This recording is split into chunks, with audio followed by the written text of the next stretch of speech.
In this section, I'm going to introduce you to the app and the lobby that we load into.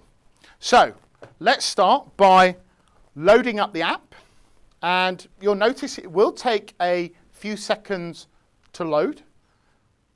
And once it's loaded, I'll take you round the main features here in the lobby. We have the help at the top left-hand side. Let's start with that. So if I click on the help menu, you can see what it does is it highlights areas on the screen that you're viewing to get some ideas and get some help. And by clicking on Learn More, it will launch the help PDF. So what else do we have? Let's take you on to the menu section. So on the top right-hand side here, we have the menu section. And up here, we have that help, where we have that PDF.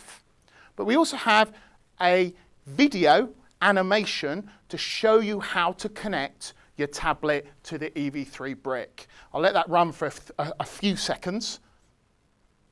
You can see, gives you a nice animation there, how to connect. What else do we have here in the help section? We also have a user guide, which is a PDF that you can scroll through and use as well and get lots of ideas from. And if I pinch it and zoom out, you can see I've got my user guide here, and you can see the contents for that user guide. In the menu section as well, if I close this down, if I move to that menu section as well, we have teacher support. So lots of ideas, introduction to lesson ideas here. And then we have a whole series of lesson plans in here that are actually linked to the robot educator that I'm going to show you next.